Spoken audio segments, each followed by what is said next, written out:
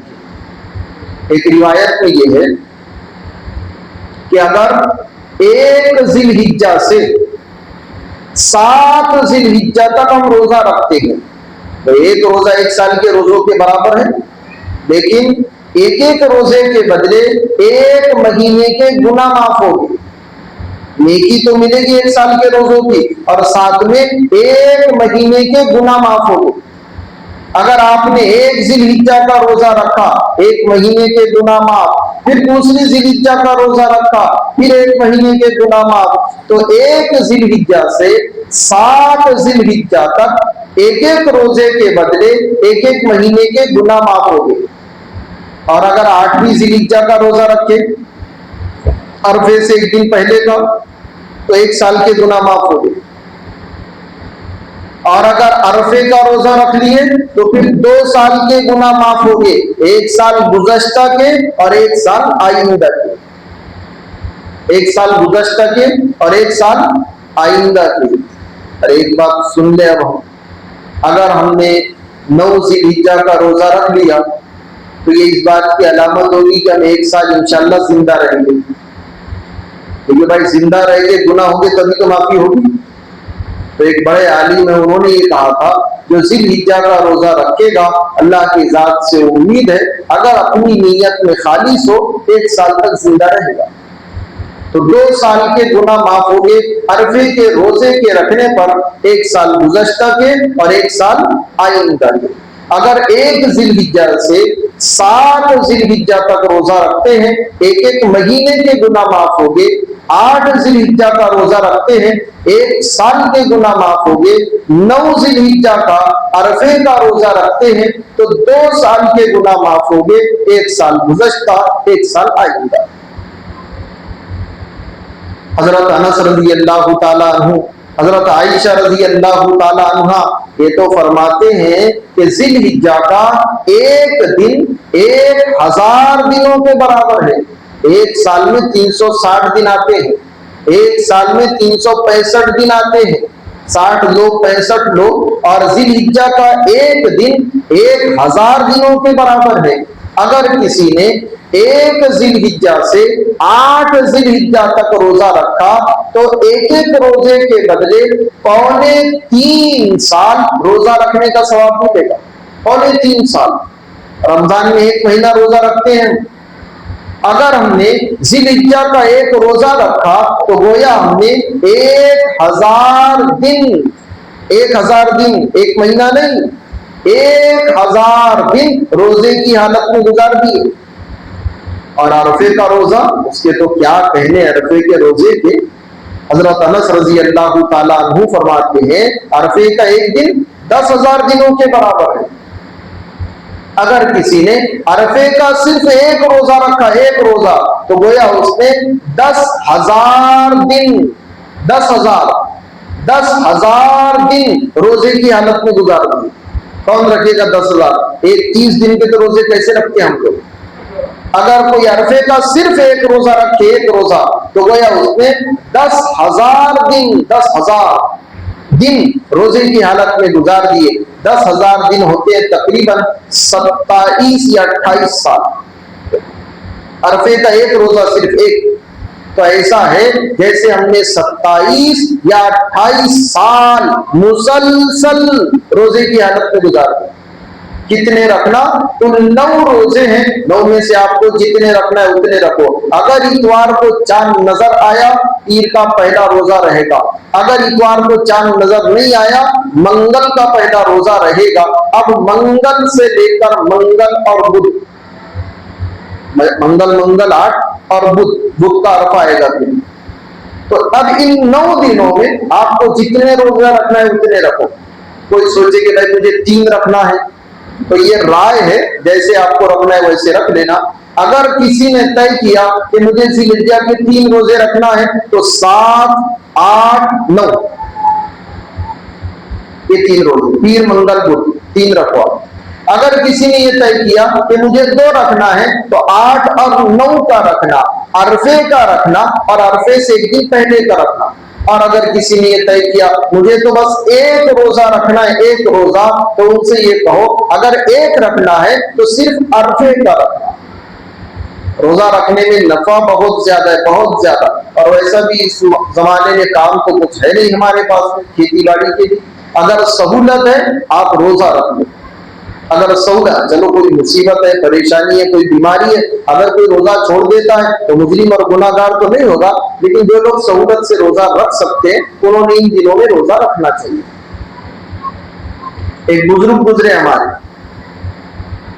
انہوں نے اپنی کتاب میں لکھا ہے ہفتے کے 7 دن ہیں، 7 دنوں میں سب سے اچھا دن جمعہ کا دن، 7 دنوں میں سب سے اچھا دن جمعہ کا دن۔ یہ بات الگ ہے کہ ہمارے یہاں شادی کے لیے اتوار کا دن ڈھونڈا جاتا ہے، ہمارے نزدیک تو سب سے اچھا دن اتوار کا ہے، تو سب سے اچھا دن جمعہ کا دن، اور پورے سال میں سب سے اچھا دن عرفے کا دن۔ سوچو آپ، ہفتے میں سب سے اچھا دن جمعہ کا، پورے سال میں سب سے اچھا دن عرفے کا، اور پورے سال میں سب سے اچھے، اب اچھا نہیں، پورے سال میں سب سے اچھے دن ذی الحجہ کے شروع کے 10 دن۔ اچھا یہ جو 10 دن آئیں گے نا اس میں جمعہ بھی آئے گا، کئی مرتبہ اس میں 2 جمعے آتے ہیں، یہ بات الگ ہے کہ اس سال 1 جمعہ آئے گا، ورنہ کئی مرتبہ ذی الحجہ کے 10 دنوں میں 2 جمعے آتے ہیں۔ تو ایک تو جمعہ آئے گا، دوسرا عرفہ بھی اسی میں آئے گا، اور تیسرے وہ شروع کے 10 دن۔ اللہ کلام پاک میں فرماتے ہیں والفجر، قسم ہے فجر کے نماز کی، ولیال عشر، اور قسم ہے ذی الحجہ کے شروع کے 10 راتوں کی۔ اب اگلا جو مہینہ آئے گا اس کی شروع کی 10 راتوں کی اللہ نے قسمیں کھائی ہے، والشفعی، اور قسم ہے بقرعید کے دن کی، والوتر، اور قسم ہے عرفے کے دن کی۔ اب جس چیز کی اللہ قسمیں کھائے کیا کہنے اس کی فضیلت کے اور کیا کہنے اس کے درجے اور مقام کے۔ والفجر، قسم ہے فجر کی، ولیال عشر، اور قسم ہے ذی الحجہ کے شروع کے 10 دنوں کی، والشفعی، اور قسم ہے بقرعید کے دن کی، والوتر، اور قسم ہے عرفے کے دن کی۔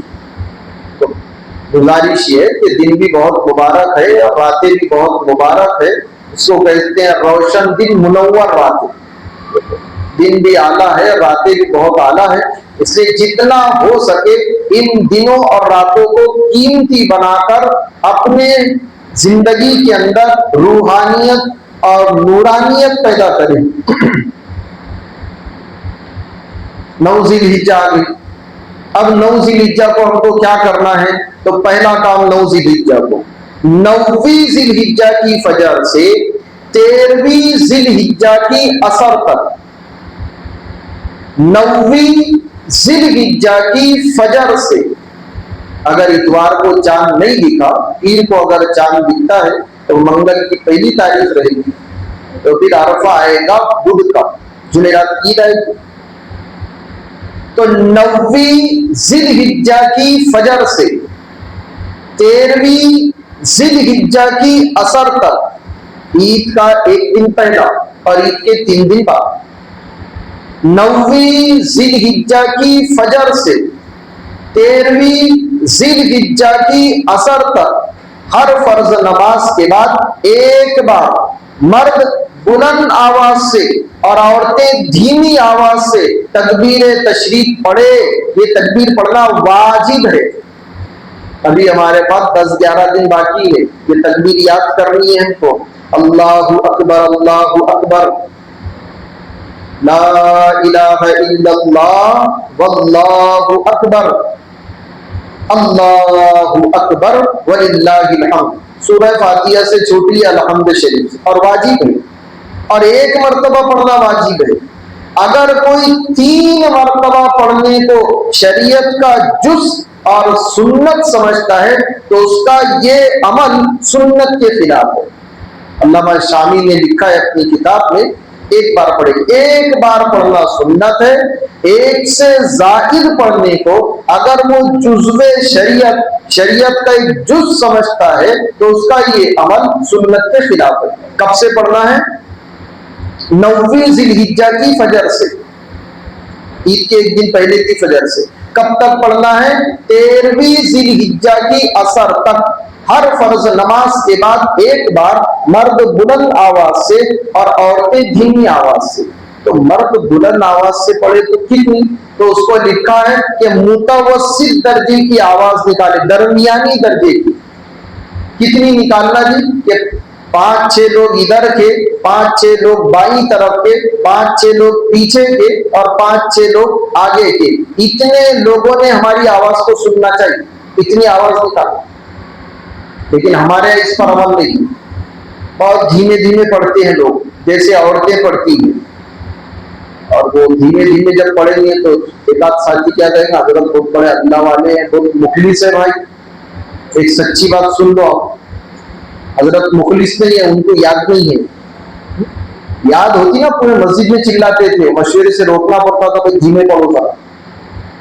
متوسط درجے کی آواز نکالنا ہے ہم کو، اتنی آواز نکالے کہ چند مصلیوں نے، چند نمازیوں نے ہماری تکبیر کو سننا چاہیے۔ دل میں اگر آپ پڑھتے ہیں تو یہ طریقہ شریعت کی منشا کے خلاف ہے۔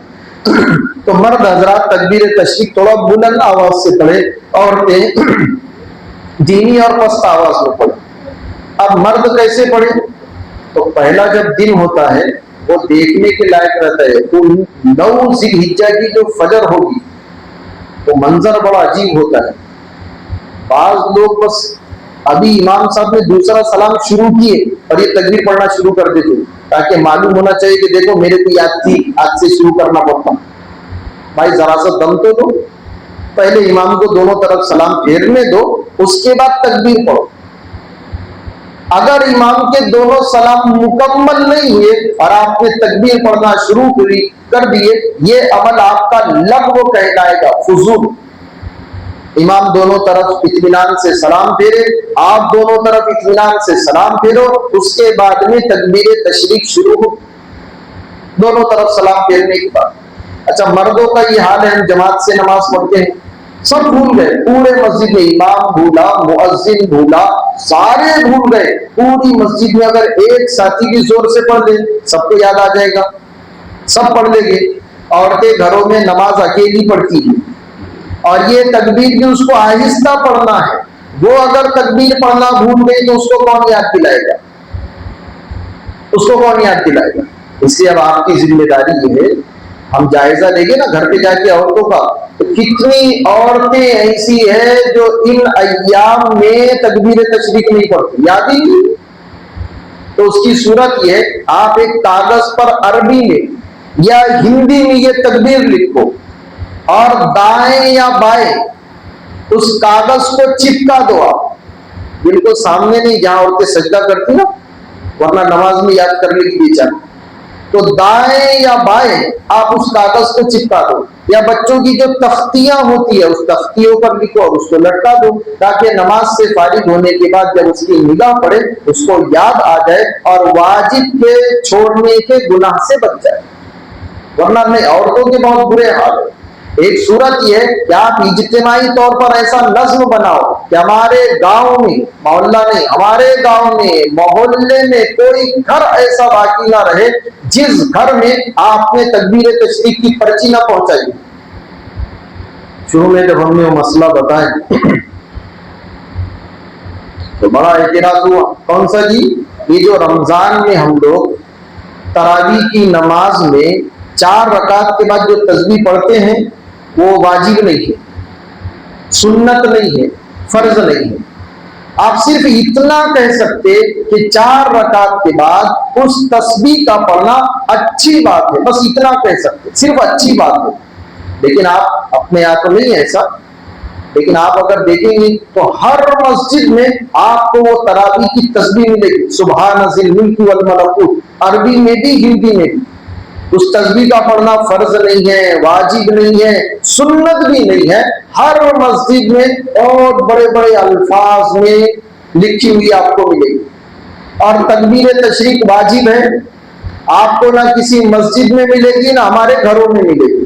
آپ سے ایک گزارش ہے، کوئی ذمہ داری جیسی کہ آپ لینا چاہے، ایک کاغذ پر لکھو، اس کی جیروکس کراؤ، ایک ایک گھر میں پہنچاؤ آپ، تاکہ ہمارے گھر کی عورتیں واجب عمل کو چھوڑنے سے بچ جائے، کیونکہ جب واجب عمل چھوٹے گا تو اللہ کی طرف سے نہ جانے کیسی کیسی سزائیں آئے گی، نہیں معلوم۔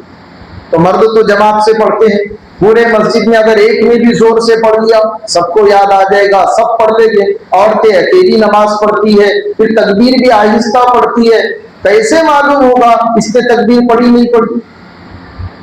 اس کے ایک کاغذ پر لکھ کر جیروکس کرے، پورے گاؤں میں کوئی گھر ایسا نہ بچے، کوئی گھر ایسا نہ بچے جہاں تکبیر تشریق کا یہ کاغذ نہ پہنچے۔ ہم لوگ پہلے سلام پھیرتے ہیں، پھر ہاتھ سر پہ، یا قویو، بعض لوگ آنکھوں پر یا نورو، ابھی نورو کو بھی ایک طرف رکھو، کبھی کو بھی تھوڑا سا ایک طرف رکھو۔ سلام پھیرنے کے بعد سب سے پہلا کام تکبیر تشریق پڑھنا، سارے وظائف بعد میں، سارے معمولات آپ کے بعد میں، سب سے پہلا کام جب آپ دونوں طرف اطمینان سے سلام پھیر لو تو تکبیر تشریق پڑھے، ایک بار پڑھنا ہے، 9ویں ذی الحجہ کی فجر سے 13ویں ذی الحجہ کی عصر تک۔ پھر عید کا دن آئے گا، آپ سوچ رہے ہیں عید کی ابھی تو دوسرا جمعہ آئے گا، لیکن دوسرے جمعے میں چونکہ ہم نہیں رہیں گے، نظام الدین میں جوڑ ہے، پورے ہندوستان کے جتنے علماء ہیں جن کے دوسرا سال لگے یا تیسرا سال لگا، یہ سارے علماء کو آئندہ جمعہ اور سنیچر کو نظام الدین میں جوڑا گیا ہے، اور جن کا پہلا سال لگا ان میں ہر ضلع سے 4 لوگ، تو 4 میں ایک ہمارا نام ہے۔ تو خیر، اب کل کی عید تو آج کی رات، اس رات کے تو کیا کہنے، حدیث رمضان میں بھی یہ بات بتائی گئی تھی کہ جو آدمی دونوں عیدوں کی راتوں میں عبادت کرے گا، کل کی عید تو آج کی رات، جو آدمی دونوں عیدوں کی راتوں میں عبادت کرے گا، اللہ تعالیٰ اس کو سوء خاتمے سے بچا لیں گے، بری موت سے بچا لیں گے، اپنے ناراضگی والی موت سے اس کو بچا لیں گے، اللہ اس کو حسن خاتمے کی توفیق دے گے، یعنی ایسی موت جو اللہ کی رضا کا ذریعہ بنے۔ اس لیے عید کی کل کی عید رہے گی، آج کی رات ہم عبادت کا خوب اہتمام کریں، جو بھی عبادت ہے آپ کو کرنا ہے۔ عید کا دن آ گیا تو چونکہ یہ عید رمضان کے عید کے مقابلے میں تھوڑا جلدی ہوتی ہے کیونکہ قربانی کے مسائل رہیں گے۔ عید کی نماز کو گزشتہ بھی یہ بات بتائی گئی کہ عیدگاہ میں پڑھنا یہ اولا ہے، بہتر ہے، افضل ہے، مسنون ہے، سنت ہے، نبی صلی اللہ علیہ وسلم کی خصوصی صفت ہے، بہت سارے یعنی حدیث میں اس کو متوارثہ کا، سنت متوارثہ۔ جب ہم لوگ عیدگاہ جائے تو یہ تکبیر پڑھتے تھوڑا بلند آواز سے تکبیر تشریق پڑھتے ہوئے جائے، ایک راستے سے جانا دوسرے راستے سے واپس آنا۔ عید کی نماز کے بعد میں پھر قربانی کا عمل ہوگا، قربانی اپنے ہاتھ سے جانور ذبح کرنا، اپنے آپ یہ بات نہیں ہے، ورنہ بعض علاقوں میں آپ دیکھو تو امام صاحب عید کے دن عید کی نماز سے آئے، بس لنگی لگی حضرت کو اور کپڑوں پر داغ کو ایسا لگتے جیسے بہت بڑے دادا ہے، کتنوں کے مرڈر کر کے آئے نہیں معلوم، کلر خون اور چھری لے کر گھوم رہے گاؤں میں۔ یہ طریقہ نہیں، ہم اپنے جانور کو اپنے ہاتھوں ذبح کریں۔ بعض مرتبہ ہم یہ سوچتے ہیں بھائی وہ ذبح کرنے کی دعا بہت دھیان سے سننا، صرف اتنا کہنا ہے بسم اللہ اللہ اکبر، ختم ہو گئی دعا۔ اس کے بعد جو کچھ ہے انی وجہت وجہی للذی فطر السماوات والارض حنیفا، یہ قل ان صلاتی ونسکی ومحیای ومماتی للہ رب العالمین، یہ سارے کا سارا پڑھنا صرف اچھا ہے، فرض واجب اور سنت نہیں ہے، آپ اس کو مستحب کہہ سکتے ہیں۔ تو جانور جب ذبح کریں گے تو یہ کہیں گے بسم اللہ اللہ اکبر۔